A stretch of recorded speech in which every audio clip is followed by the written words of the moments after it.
fait plaisir d'être au premier sommet des marchés publics. Est-ce qu'il y a des gens dans la salle qui ont participé à ce premier sommet?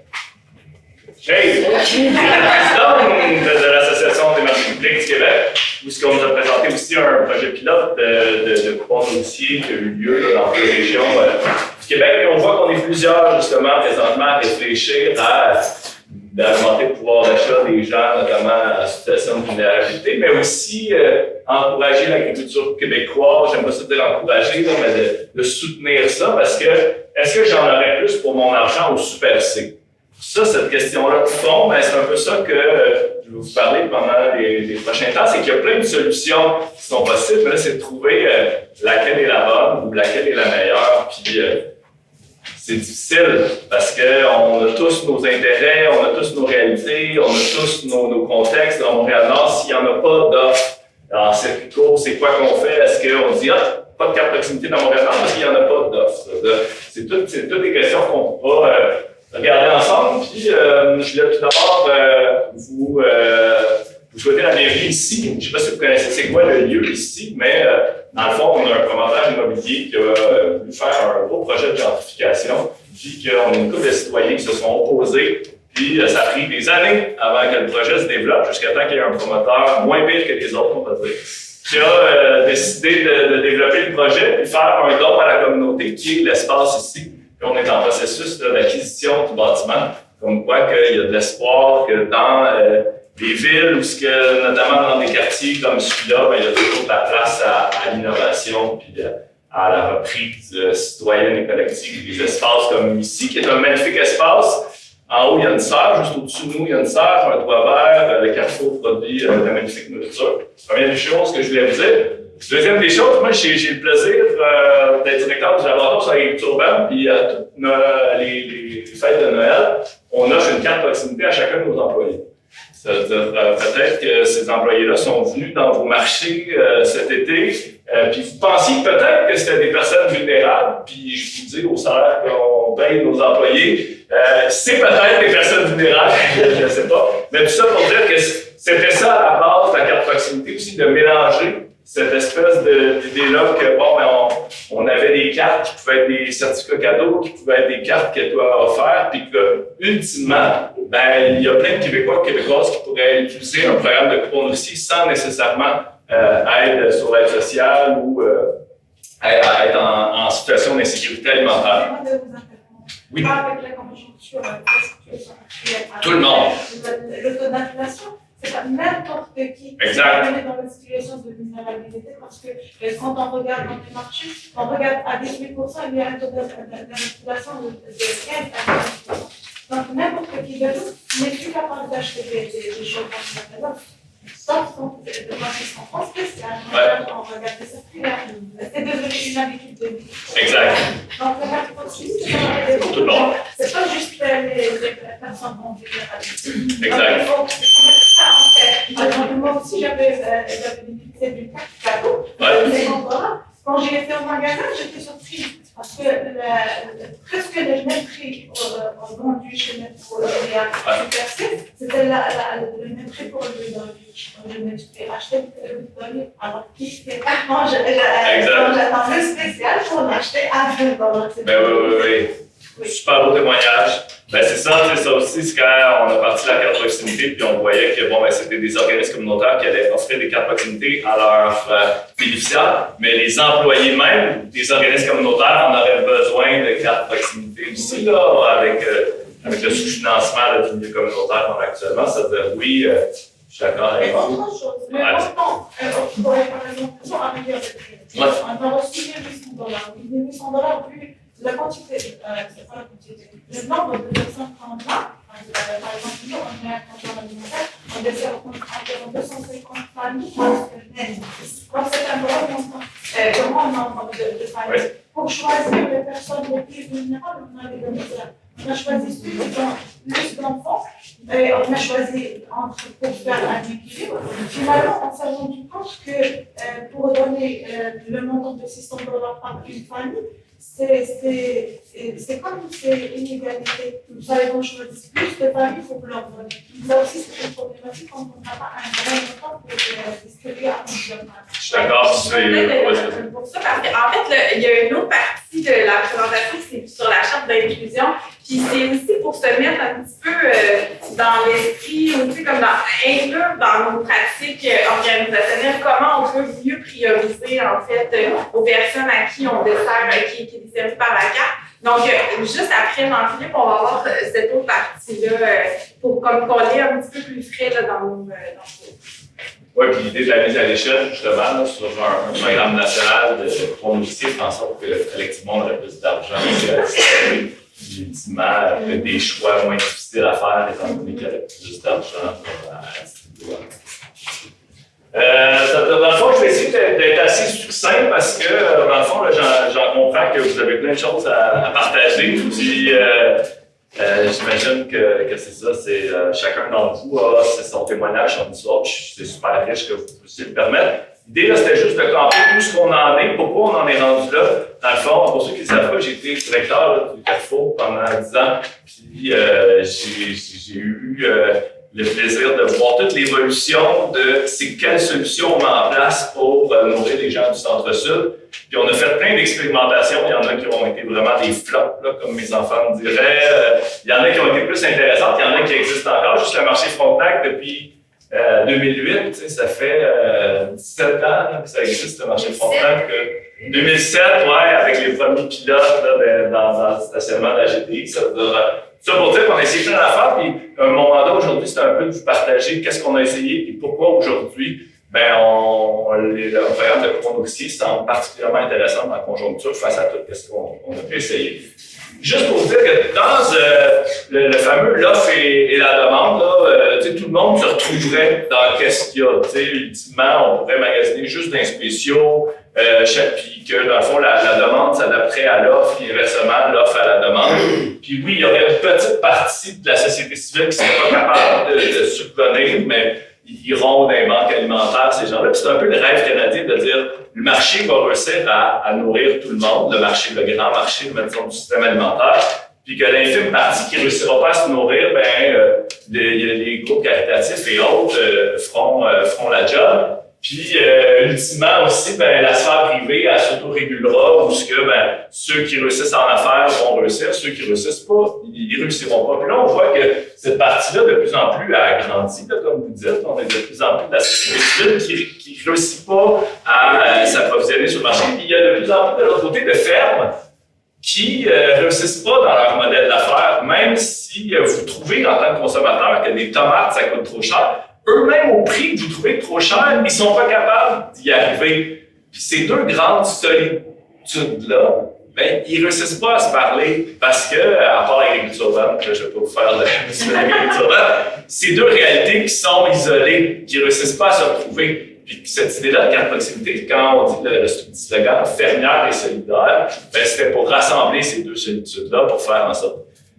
Moi, qu'est-ce que je vous propose, là, c'est de vous partager cette information-là, puis après ça, les questions, les commentaires, les témoignages et autres, on pourra prendre le temps de se partager ça. Puis, dans le fond, quand on voit que ça ne marche plus, ces affaires-là, c'est au gouvernement d'arranger quelque chose, parce qu'il peut avoir, maintenant, avec le pouvoir d'achat, acheter, c'est voter, oui, mais il faut quand même qu'il y ait quelqu'un quelque part qui dise hey, ça n'a pas d'allure, là, il y a quelque chose qui ne marche pas, il faut soutenir les fermes pour que ça aille mieux, ou il faut soutenir le monde pour qu'il puisse manger. Ça, c'est un peu le rôle du gouvernement de faire des normes, de la réglementation, des subventions, quoi que ce soit, parce que le libre marché, on voit qu'il ne réussit pas à s'auto-réguler d'une part ou d'autre. Il y a des actions, on peut autoproduire. Ah oui, moi, dans mon jardin, je produis assez de concombre pour ma...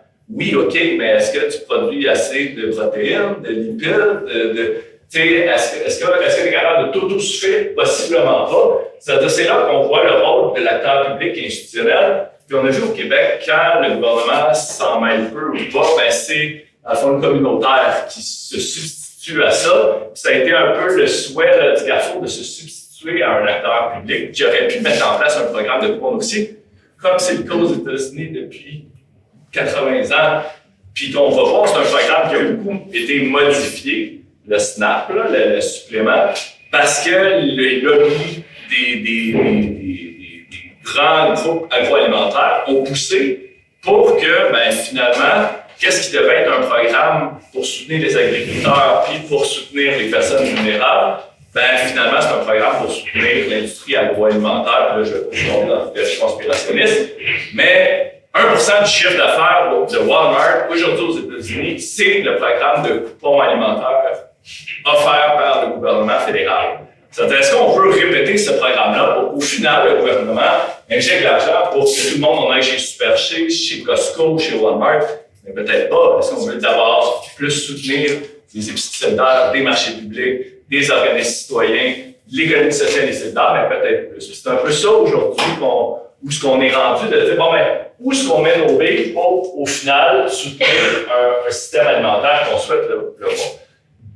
J'ai des cours, maîtrise en sciences de l'environnement. Souvent, on voit un peu ça parce que ça nous amène de se dire, OK, comment on change le monde? Ce graphique-là, Gill, en 2002, nous a montré un peu comment on pouvait changer le monde. Il y a des innovations. C'est-à-dire, vous pouvez vous imaginer que la carte proximité est une de ces petites flèches-là. Puis nous, qu'est-ce qu'on veut? C'est qu'elle réussisse à pénétrer le régime. Le régime, c'est tout ce qui nous entoure aujourd'hui, comment vous faites l'épicerie, c'est quoi les règles qui sont admises, comment le système est fait, et autres. Puis, qu'est-ce qui influence le fait qu'une innovation comme la carte proximité, ou peu importe le programme de coupon nourricier, intègre le régime? C'est le contexte sociopolitique, c'est comment on pousse fort tous ensemble sur une flèche ou quoi que ce soit. Puis là, mettons, on se dit, OK, est-ce qu'on profite du fait que le Parti québécois, donc, on pense qu'ils vont gagner les élections l'année prochaine, qui est un parti nationaliste, qui veut prôner l'achat local avec un gouvernement américain qui est très protectionniste, est-ce que c'est une opportunité pour nous en tant que groupe de faire valoir la carte proximité? Possiblement. Mais là, c'est de voir, OK, c'est quoi les différents leviers qu'on a pour qu'une de nos innovations réussisse à pénétrer le système, parce que le système en tant que tel ne veut pas nécessairement faire intégrer n'importe quoi. Puis c'est pour ça qu'on part plein d'initiatives, chacun de notre bord, des épiceries solidaires, des marchés. C'est pas tout le temps facile, parce que il faut que ça fonctionne, il faut que ça réussisse à entrer dans le régime en tant que tel. Puis, en termes de niche, en termes d'innovation, il y a deux grandes catégories que les gouvernements, notamment les directions de santé publique, possiblement plusieurs de vos initiatives ont été financées par la DSP, la DRSP ou par Centraide ou par d'autres groupes. On a mis deux grandes catégories pour améliorer l'alimentation, soit qu'on crée des environnements favorables, c'est-à-dire, est-ce que vous pouvez me dire un exemple d'environnement favorable qu'on pourrait créer pour améliorer l'alimentation de gens? Ça, c'est quoi le genre d'initiative que vous pourriez faire pour améliorer l'environnement favorable? Admettons, un marché public, c'est-à-dire on ouvre une épicerie, mais cette épicerie-là, s'il n'y a personne qui y va, elle va juste faire faillite. C'est-à-dire, de l'autre côté, on essaie d'améliorer la demande qui est, dans le fond, favoriser l'adoption de saines habitudes de vie. Ceux qui connaissent Québec en forme, c'est un ancien programme qui a soutenu pas mal des projets en alimentation. Mais c'est tout le temps entre ces deux-là. Est-ce qu'on crée des marchés un peu partout où on donne des ateliers dans les écoles, des garderies, dans les CPE, on fait de l'éducation alimentaire? Des fois, on essayait de faire des projets qui rassemblaient les deux. Les valeurs fraîcheurs, c'est un programme que Carrefour on avait essayé. C'est de dire, on va améliorer l'offre, mais au lieu d'acheter un local, de louer un local, de payer quelqu'un pour être en arrière d'un comptoir, on va utiliser qu'est-ce qui existe déjà, le dépanneur. On va mettre des fruits et légumes dedans et on va voir si les gens vont en acheter. Est-ce que vous pensez que les gens vont acheter des fruits et légumes dans un dépanneur? Oui. C'est sûr que les gens vont acheter des fruits et légumes dans un dépanneur. Malheureusement, on a fini fin au programme parce que, dans le fond, les légumes étaient pourris. Les gens n'achetaient pas les légumes. Pourquoi les gens n'achetaient pas les légumes?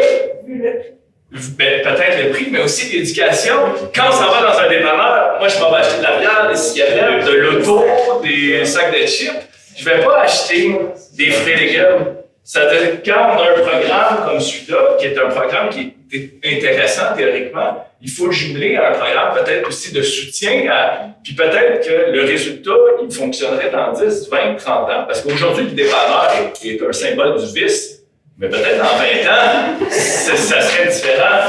La même chose pour Fruixy. Les gens, dans le fond, au marché Frontenac, on disait les gens vont venir vers nous. Mais c'est pas tout le monde qui venait vers nous. On va mettre les fruits et légumes dans un vélo. On va pédaler jusqu'à temps qu'il y ait quelqu'un un groupe de monde, ça devant un HLM, pour que les gens achètent. Est-ce que vous pensez que ça fonctionne? D'aller vers les gens pour acheter des fruits et légumes? Peut-être, mais il y a trop de trous dans les rues de Montréal pour les amener en vélo. Ça a été ça le problème. C'est que les gens venaient soit avec des flaps ou soit avec des légumes écrasés. Ça devait, au final, une super bonne idée. Amener des fruits et légumes directement aux gens, de faire des ateliers. Dans les premières cohortes Fruxi, les pédaleurs Fruxi étaient même déguisés. En fraises, en plus, ça devenait comme complètement livré ou un chou-fleur, un gros chou-fleur sur un vélo.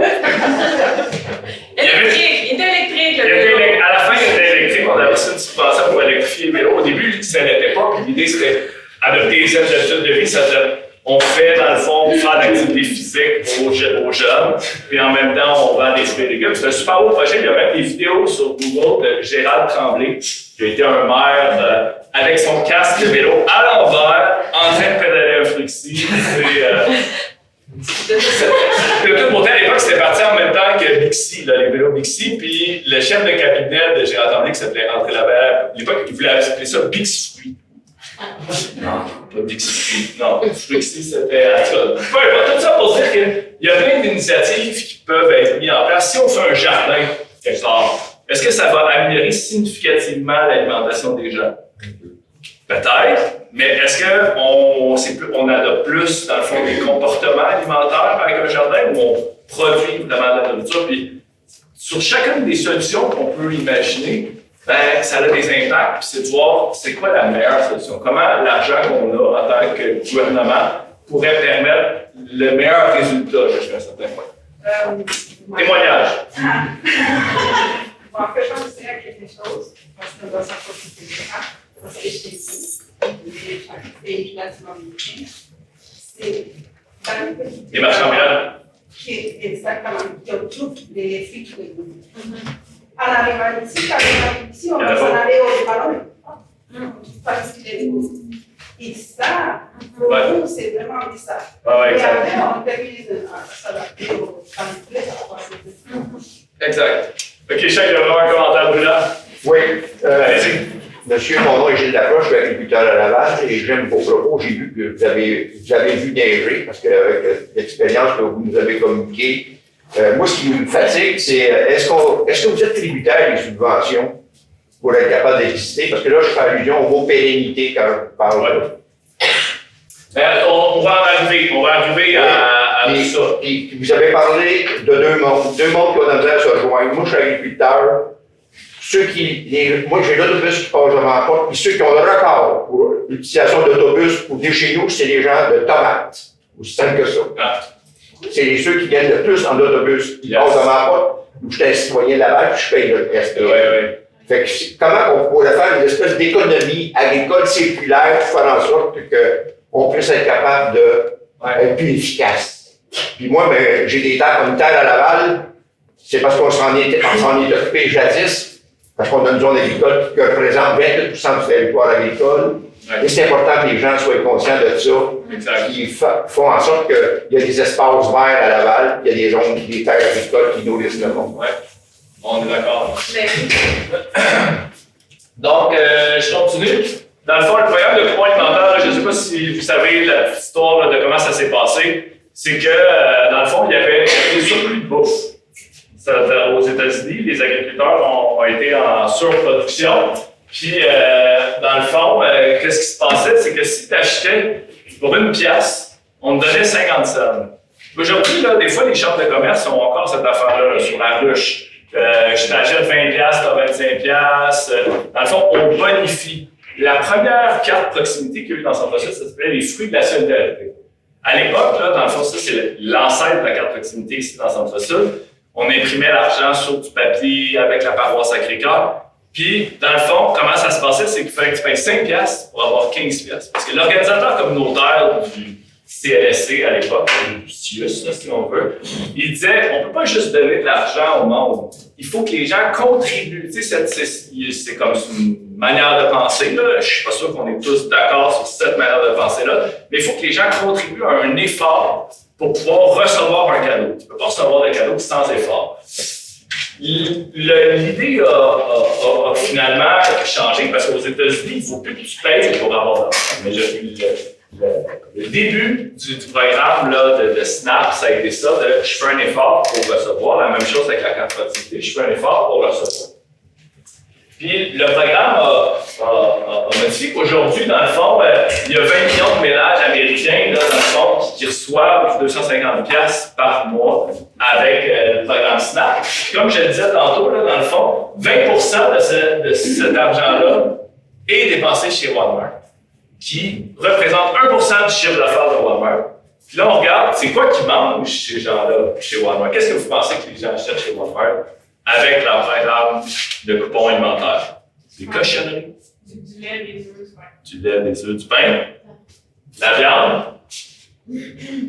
On le voit là, c'est vraiment plus petit, mais en grande majorité, de la viande.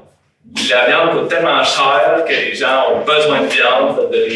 Ils prennent ça. Après ça, des boissons sucrées. C'est-à-dire là, des légumes, des aliments préparés, des desserts, des trucs. En gros, là, c'est de se dire, OK, est-ce que dans le programme de coupons alimentaires au Québec, au Canada, ça ressemblerait à quoi? Est-ce que de un, ils peuvent acheter qu'est-ce qu'ils veulent? Parce qu'on parle de dignité. Aux États-Unis, c'est important. Là, la Constitution américaine, c'est fais-moi pas chier, laisse-moi faire qu'est-ce que je veux avec mon argent. Puis, il y a même eu des reportages comme quoi que les gens achetaient des chips, des boissons gazeuses, même des cigarettes dans certains États avec un programme de coupons alimentaires. De là, c'est-à-dire, et si aujourd'hui, on s'imagine de subventionner un programme de coupons nourriciers avec une taxe sur les boissons sucrées, est-ce que les gens pourraient acheter des boissons sucrées avec une taxe sur les boissons sucrées? Là, ça fait vraiment là, le serpent qui se mord la queue puis qui se retrouve. Ça veut dire, de un, qu'est-ce que les gens mangent, puis de deux, c'est où qu'ils consomment ça, justement, au Walmart, des marchés publics et autres. Puis, ben, heureusement, il y a des initiatives qui ont été faites un peu partout, comme dans beaucoup des initiatives aux États-Unis, au Vermont, par Bernie Sanders, qui a dit hey, tout cet argent-là qu'on reçoit, est-ce qu'on serait capable, dans le fond, de faire que nos marchés publics puissent en bénéficier? Ça. De un, Bernie, qu'est-ce que c'est? OK, on va faire en sorte d'équiper nos marchés publics de terminaux qui acceptent les cartes, parce que pendant un bout, les cartes, c'était papier, mais là, tout est devenu comme une tomate, là, une carte numérique. Puis, on va même subventionner ça. Ça veut dire, si vous échangez vos coupons alimentaires dans un marché public, on va vous en donner un peu plus d'argent pour vous encourager, parce que les gens disent « Ah, mais ça coûte plus cher les marchés publics. » Non, ça coûte plus cher. Là, c'est tout le temps le débat, parce que donc, si on regarde juste les circulaires de Super C, mais oui, c'est moins cher les produits de la circulaire dans le marché public, mais c'est toute la stratégie des loss leaders. Là. Tu rentres dans l'épicerie, tu achètes ce qui n'est pas cher, puis tu es comme « j'achète ça aussi », des choses que tu n'aurais peut-être pas acheté dans un marché public. Tout ça pour dire qu'il y a des États aux États-Unis qui ont commencé à changer leur manière de faire, notamment en subventionnant puis en encourageant l'achat dans certaines places. Il y a, depuis presque 20 ans, en Colombie-Britannique, un programme de coupons nourriciers qui est échangeant des marchés publics de Colombie-Britannique. Les fruits de la solidarité, qui est le programme que je vous disais qu'on avait testé dans le Centre-Sud avec la paroisse, qui permet d'échanger 5$ en 15$, papier, qui avait plein de beaux résultats, mais des fois, ça nous retrouvait avec quelqu'un qui ramassait ses papiers tout mouillés, mâchés, en essayant de trouver des traces, la fraude. C'est comme, bon, on s'est dit, OK, comment on peut aujourd'hui transférer tous les apprentissages qu'on a vus ailleurs pour mettre en place un programme depuis 6 ans de cartes numériques qui permet, dans le fond, d'atteindre les objectifs qu'on veut. Puis, au début de la carte proximité, quand on a réfléchi à ça, on était des gens qui étaient quand même assez intègres et radicaux face à ce qu'on sentait. C'est-à-dire, on voulait que ce soit des aliments nus, c'est-à-dire aucun emballage entier, c'est-à-dire aucune transformation.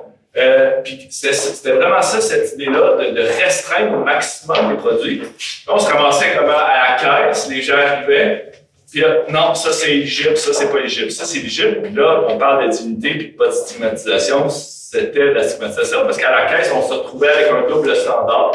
C'est-à-dire, il y a eu tout un travail de dire, OK, comment faire pour accompagner les commerces, justement, dans l'amélioration de leur offre, dans le soutien à ça, pour qu'ultimement, on ne soit pas avec un système à 2 vitesses, à 3 vitesses, à 4 vitesses, puis qu'on retrouve là, autant la qualité que l'accompagnement qui se fait auprès des commerçants pour un programme comme la carte proximité.